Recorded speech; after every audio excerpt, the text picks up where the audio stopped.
1, 2, 3, 4, 5, 6, 7, 8, 9, 10 photographers. Okay. 11.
Yeah, it's that is like the.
Well, there have been stories written about the ornaments, so Yeah. they probably.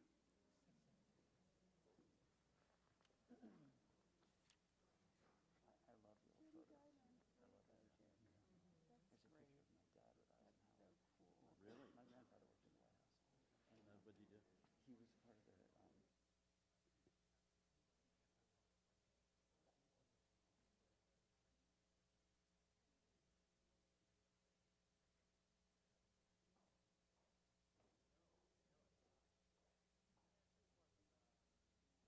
No, it was fun. I would love to cover us in Tumble. But then just like rod, yeah.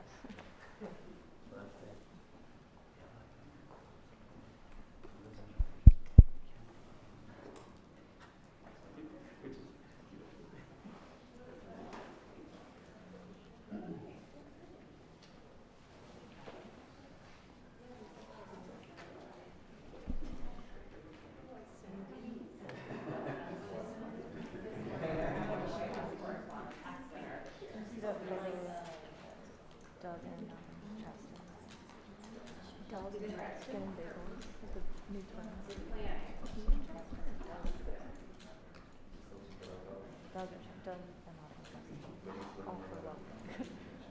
cute. It's on Instagram. I did not see that. I was like, Have I talked to little babies? oh yeah, yeah. The double wide. Is it true? Is it a girl and boy or two boys? Usually don't. That's true. No, you're absolutely. Still down in Capitol. Like.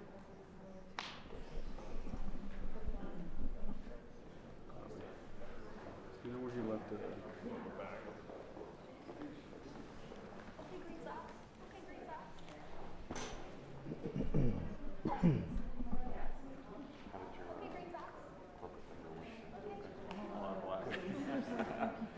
I didn't know what I had to do.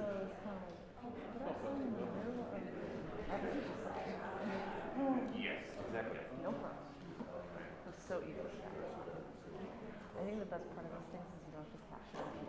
Like, you know who's in it. I don't know. Yeah.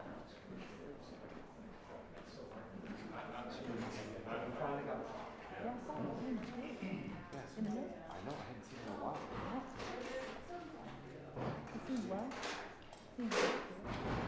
He seems a good story. Yeah, exactly. I'm gonna take a picture of Oliver Shampoo. Sean over here.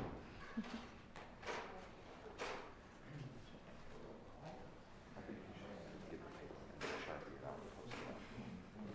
We should put that in story.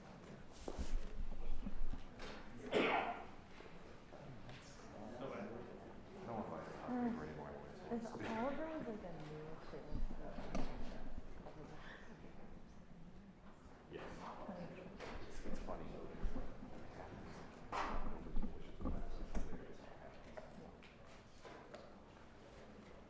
I feel bad if Oliver was an intern. But Yeah, could you imagine if you were it's a big moment.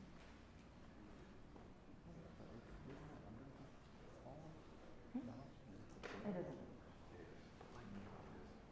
It's in the metadata, so like, it's not like a couch, but it's that means something, it's usually the designer at that time, or like somebody else.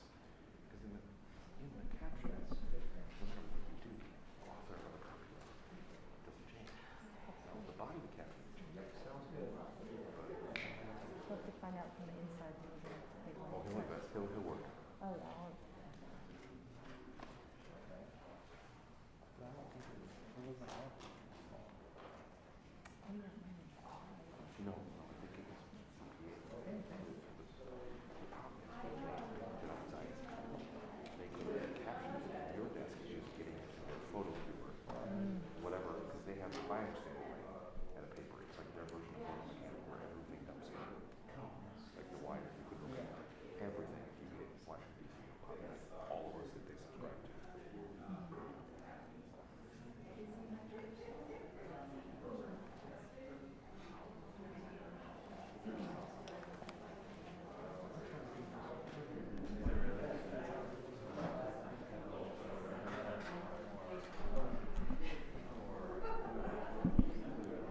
Before I start, I'd like to report that later today I'll be signing a bill funding the government operations for the next few months. Funding the government isn't a great achievement.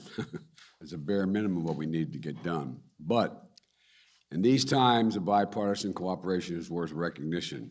So I want to thank Senators Schumer and McConnell and Speaker Pelosi for getting this done. And I want to thank a substantial bipartisan vote in the Senate for sending this bill to my desk today to avoid disruptions of government operations. And I want to urge Congress to use the time this bill provides to work toward a bipartisan agreement on a full-year funding bill that makes the needed investments in our economy and our people, from public health to education to national security. Now, for today's news. Every year, December brings the joys of the holiday season and gives us an opportunity to reflect on the year gone by and look ahead and begin to imagine the new year to come. This year, we can reflect on an extraordinary bit of progress. Our economy is markedly stronger than it was a year ago, and today, the incredible news that our unemployment rate has fallen to 4.2%. At this point in the year, we're looking at the sharpest one-year decline in unemployment ever. Simply put, America is back to work, and our jobs recovery is going very strong. Today's historic drop in unemployment rate includes dramatic improvements for workers who have often seen higher wages and higher levels of unemployment. They are receiving higher wages. And the rate of Black and Hispanic unemployment is also dropping sharply. But that's not just jobs that are up. Wages are up, especially for hardworking Americans, often ignored in the past and past recoveries. Workers in transportation and warehouses have seen their wages go up approximately 10% this year. Workers in hotels and restaurants have seen their wages go up 13% this year. And thanks to the American Rescue Plan, we've delivered significant tax cuts to families raising children. Tax cuts and raising wages for middle-class families mean that Americans, on average, have more in their pockets today than they did each month since we've been in office than they did last year after accounting for inflation. Let me repeat that. Even after accounting for rising prices, the typical American family has more money in their pockets than they did last year. In fact, we're the only leading economy in the world where household income and the economy as a whole are stronger than they were before the pandemic. Applications for new small businesses are up 30% compared to before the pandemic. Thanks to the American Rescue Plan, we're cutting child poverty in America by more than 40%, and millions of children who spent last Christmas in poverty will not bear that burden this holiday season. Today's news means that unemployment rate has now fallen by more than 2 percentage points since I took office. That's the fastest decline in a single year on record, and it's about 3 times faster than any other president in their first year in office. The number of people claiming unemployment has fallen from 18 million when I took office to 2 million this week, another record drop. We've also learned today that in November, 235,000 jobs were created in the private sector. And when they went back and recalibrated, they found the last 2 months, they found that job growth over the prior 2 months, September and October, actually created 82,000 more jobs than had previously been reported, which means that we've averaged nearly 400,000 new jobs a month over the last 3 months, a solid pace. All told, in the first 10 full months of my administration, the economy has created 6 million jobs, a record for a new president. This is a significant improvement from when I took office in January, a sign that we're on the right track. Because of the extraordinary strides we've made, we can look forward to a brighter, happier new year ahead, in my view. But I also know that despite this progress, families are anxious. They're anxious about COVID. They're anxious about the cost of living, the economy more broadly. They're still uncertain.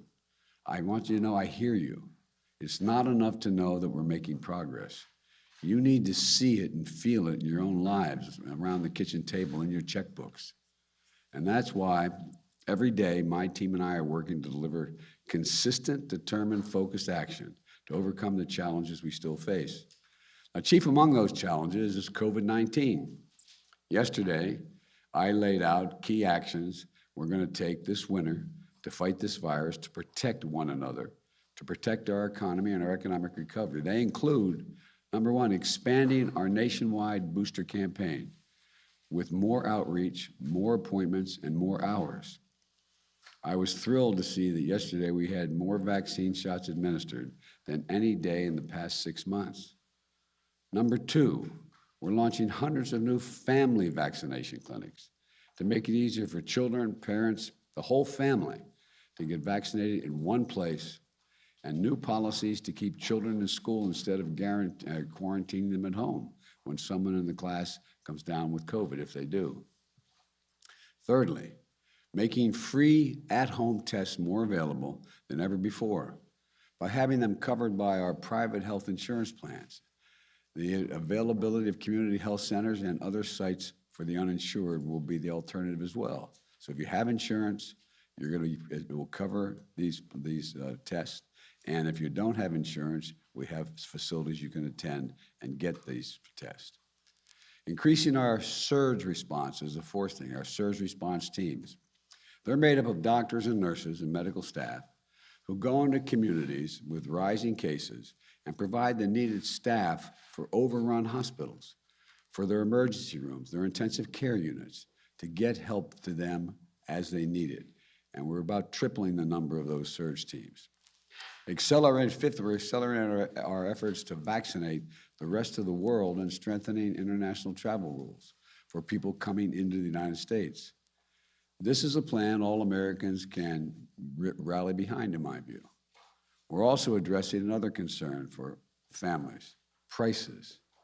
Just about every country is grappling with high prices right now as they fight the pandemic.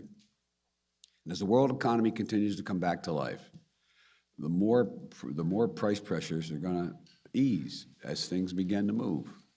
But we're not sitting around waiting. In the meantime, I've used every tool available to address price increases, and it's beginning to work. Take gasoline and gas prices. Last week, I announced the largest ever release from the United States Strategic Petroleum Reserve to increase the supply of oil and help bring down prices. And I brought together other countries, India, Japan, the Republic of Korea, the United Kingdom, who all agreed to join me in releasing additional oil from their reserves. And China may do more as well. They haven't done it yet. This worldwide effort we're leading won't solve the problem of high gas prices overnight. But over the last month, likely due in part to the anticipation of this action, we've seen oil and gas prices out of the wells, oil and gas prices on the wholesale market come down significantly. Since the end of October, the average weekly price of gasoline on the wholesale market, that's what you sell to the gas stations, has fallen around 10%. And that decline has picked up in recent days. That's a drop of about 25 cents per gallon. These savings are beginning to reach Americans and should pick up in the weeks ahead. And it can't happen fast enough.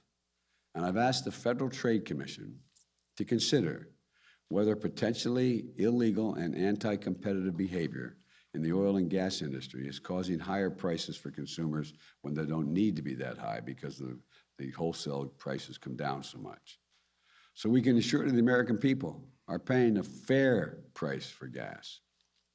At this time of the year, another concern is facing American families is about being able to find what you need in the holidays, whether it's gifts or groceries. As I laid out earlier in the week, because of my actions, the actions that my administration has taken, in partnership with with private business and labor, retailers and grocery stores, freight movers and railroads, the shelves of our stores are going to be well stocked. We've sped up operations at our ports. For example, at the Port of Los Angeles and Long Beach, the two busiest ports in America. Over the last month, the number of containers left sitting on the docks for over 8 days is down by 40%. I've said that before, and people have come to me and said, well, what does that mean? And so they're down 40%. Well, it means that the product are no longer sitting on the docks. They're getting off the docks, into trains, into trucks, into vehicles to get them to the store shelves. This is an incredible success story. On Monday, I convened a group of CEOs from some of the largest retailers and grocery stores, as well as leading companies that works with small businesses across the country. And they reported that their investments are up, shelves are well stocked, and they're ready to meet consumer demand for the holidays. Now, I said that yesterday, and then I saw a couple of your stations put on, you found some empty shelves. They're old empty shelves, but it doesn't matter. But go back and take a look at some of those shelves again, okay? But the point is that the vast majority of the shelves are filled, and the CEOs of not only the suppliers, but the CEOs of UPS and FedEx, which are on track to deliver more packages than ever, are saying the same thing. So we're heading into holiday season in strong shape. Again, this is about a concerted, focused action. We averted this potential crisis by figuring out what needed to be fixed, and then we brought together the people who have the capacity to fix it, or at least alleviate it. Now it's time to build on the success we had this year on jobs, wages, creation of more small business, and fixing challenges in the economy. We need to cut costs further for families. That's what my Build Back Better plan does. It's still being considered in Congress. It will lower the out-of-pocket cost for child care, elder care, housing, college, health care, and prescription drugs. In fact, a new independent analysis released this week showed that my plan would mean $7,400 in tax cuts and savings for the typical family of 4 with 2 children. 17 Nobel Prize winners in economics have written a letter to me affirming that this bill would reduce long-term inflationary pressures in the economy. And 2 of the leading rating agencies, not liberal think tanks, 2 of the leading rating agencies on Wall Street confirmed this month that my plan will not add to inflationary pressures. What I've always proposed, and I'm proposing now, is have a way of lower some of the most difficult costs. And what are they? The difficult costs families pay every month by asking corporations and the wealthiest Americans, including, for example, the 55 corporations that paid 0 in federal income tax last year, despite generating $40 billion in profits, and I'm happy they're profitable, to begin to pay their fair share. For example, just requiring corporations to pay a minimum 15% in taxes raises enough revenue to pay for lowering the cost of child care for 90% of families and provides universal preschool for all 3 and 4-year-olds in America. Now, what's better for those corporations? Is it better for them having child care so parents can come back to work today and they have a better educated workforce in the future? Or keep not paying any tax? Once again, no one making less than $400,000 a year will pay a penny more in federal taxes. My Build Back Better plan is fiscally responsible. It's the first major piece of legislation in more than a decade that's not only fully paid for, but will generate more than $100 billion in deficit reduction this decade. It fully covers the cost of its investments by making the largest corporations, the richest Americans, pay a little more in taxes. I think that's a trade-off that's worth making. And by the way, those very businesses are going to do better having a better educated and more available workforce. Having those who've done very well pay their fair share is just the right thing to do in order to provide a little breathing room for millions of American families. Throughout our history, we've emerged from crisis by investing in ourselves. And so we're going to keep at this. We're going to keep making progress for our families and for our nation. I promise you that's what's going to happen. God bless you all, and may God protect our troops and keep everyone safe. Mr. President. Mr. President. First of all, Mr. President, your voice sounds a little different. Are you okay? I'm okay. I have a test every day to see a COVID test. They check me for all the strands. What I have is a 1.5-year-old grandson who had a cold, who likes to kiss his pop. And he'd been kissing anyway. So but it's just a cold. And then, so on COVID policy, it seems like the administration is starting to soften some of the language. There's this new op-ed where you talk about COVID and we are going to beat it back. Are you no longer going to shut it down? No, we got to beat it back before we shut it down. Look, this is going to take time worldwide. In order to beat COVID, we have to shut it down worldwide. In the United States of America, we're doing everything that needs to be done to take care of the American people within our borders. But look what's happened. You know, we're starting to make some real progress, and you find out there's another strain. And the idea that you can build a wall around America to keep any COVID from around the world out is not there. And besides, that's one of the reasons why I know we get criticized, I get criticized for not doing more for the world. But we've done more for the world in providing vaccines available and help than any nation, every other nation in the world combined. In addition to that, we've also, with regard to India and other countries, and we're working around the clock. Remember, I suggested we suspend the patents. Let everybody be able to have access to this so they can make the vaccine in their own countries. And thirdly, in Southern Africa, for example, South Africa has all the vaccines they need. They don't want any more vaccines now. One of the things I'm considering is how can we help them deal with the issue of as I said to you before, when the biggest challenge we had in the beginning of this administration, in my view, was not getting the vaccines produced, although that was not easy. And I've got to give, President Trump early on went out and got them to do the research to try to get the right vaccines. But logistically, getting the vaccine from a container that gets delivered to you, to a hospital, to a state, and getting it in someone's arms, that's a very, very difficult thing. And we did it better than anybody in the world has done it, but we got to try to help other people. Thank you, Mr. President. Given that there are now multiple cases of Omicron here in the U.S., are you considering requiring vaccines for domestic travel or any other new measures for domestic travel? The measures that I announced yesterday we believe, are sufficient to deal with the proper medical precautions to deal with the spread of this new variant. We are doing, as you know, at NIH, as well as among the manufacturers, a lot of research to see the extent of how quickly it spreads, how deadly it is, et cetera, But we do require for travel, we're going to continue to require the people to have masks on, and in public places, and in federal buildings. But I don't at this point, because I think I know a fair amount about this issue, but I'm not a scientist. So I continue to rely on the scientists and asking them whether or not we have to move beyond what we did yesterday. Right now, they're saying no. Quick follow-up on the